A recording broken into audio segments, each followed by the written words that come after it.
The results were expected next morning, but surprising announcements appeared by early evening. The first reports, in fact, came from Fars News, which put up an initial story saying what the actual results were. And it was well ahead of its time. Obviously, it had been prepared in advance, and it wasn't long before it disappeared. Someone had pressed the wrong button, and one of the announcements got out of order. British-Greek reporter Yasin Athanasiadis was driving into Tehran. As we came over the hill and we saw Tehran for the first time, it seemed as if parts of the cities were sunk in darkness.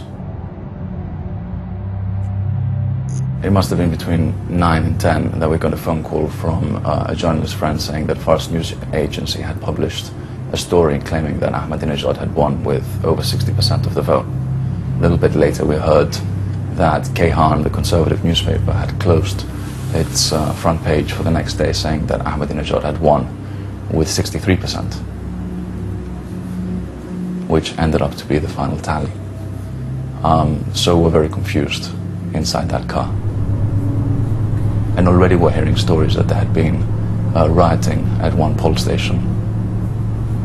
So as we're coming back into the city, we were definitely under the impression that this was the beginning of something that was going to be quite big.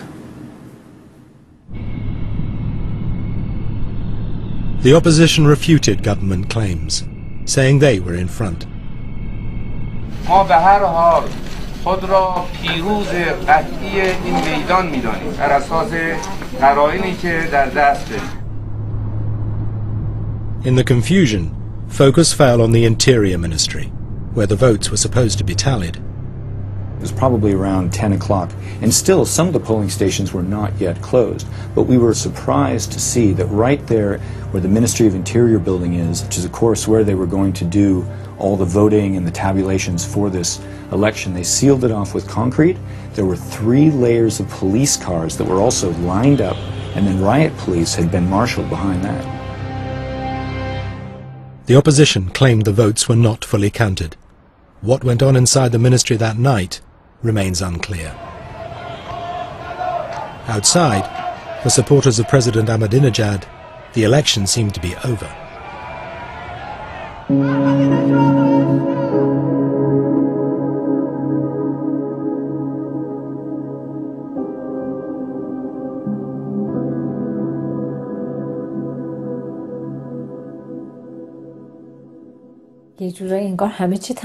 Somehow it felt like the end of everything, especially that feeling of being conned. That was the most upsetting thing. They had made us go to the voting booths so they could film those long queues. And unwittingly, I'd helped them gain their legitimacy.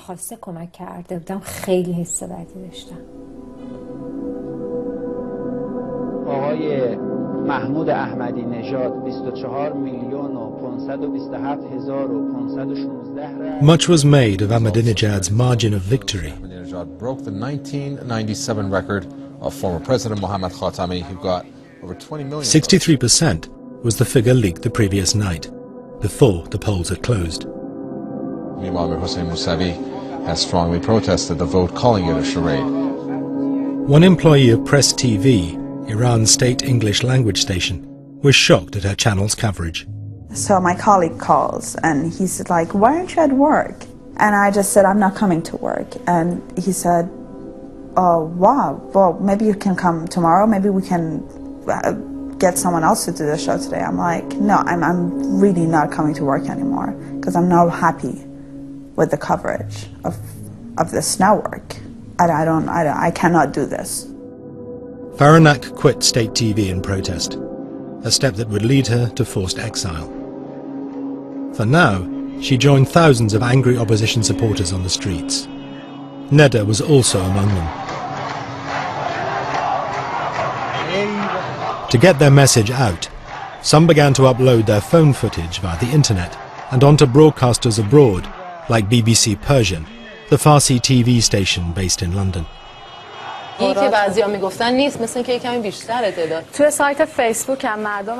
the election became like a baptism of all of our audience to reporters. They suddenly became reporters instead of the just pure TV audience. نوید اینو از تهران خیابون ولیعصر برای ما فرستاده، با هم ببینیم.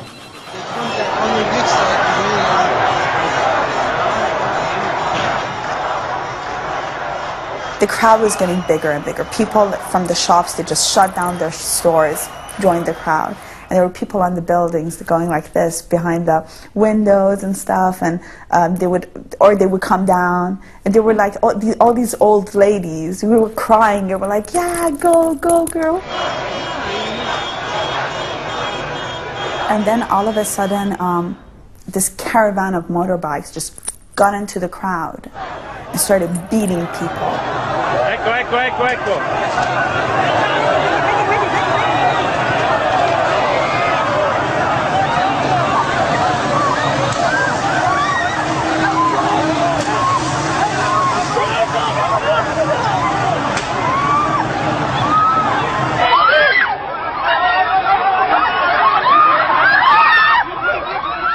We heard screams from ahead of us, and we started seeing motorbikes.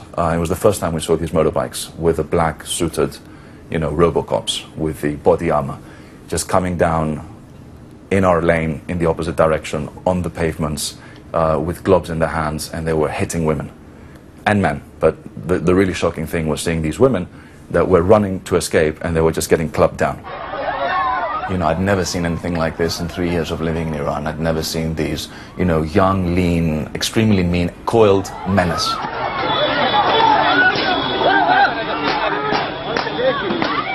With foreign journalists increasingly restricted in their coverage, protesters' phone cameras now became weapons of resistance. فون میکتا از تهران به ما میپیونده روی خط 1. درگیری بسیار بالاست. خیلی زدن جوونا رو.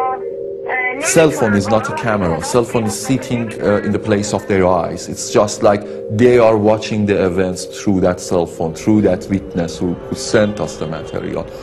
And it clearly has a stronger emotional effect.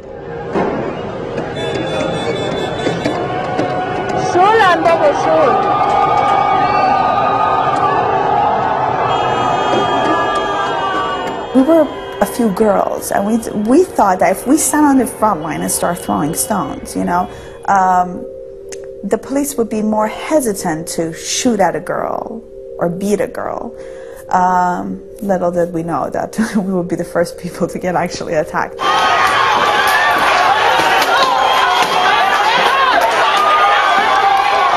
All of a sudden, I just felt something in my knee. It was so painful that I just blacked out. I passed out.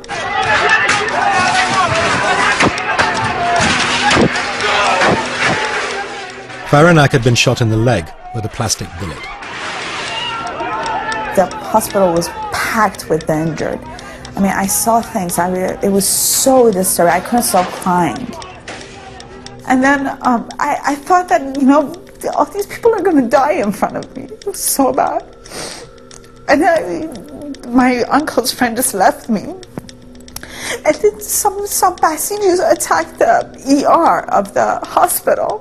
And these people are like screaming and running away. And it's just so bad. They were with sticks. They actually wanted to hit people who were laying down on the ground, on the floor, because there wasn't even enough space.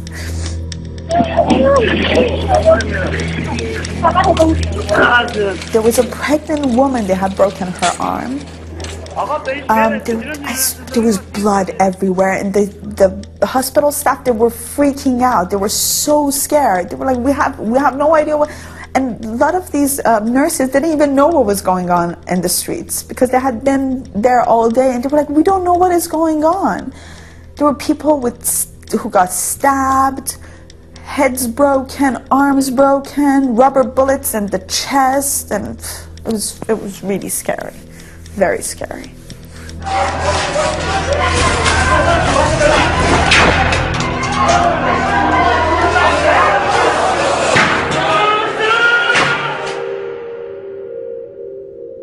Neda tried to convince Caspian to join her. She joined the protest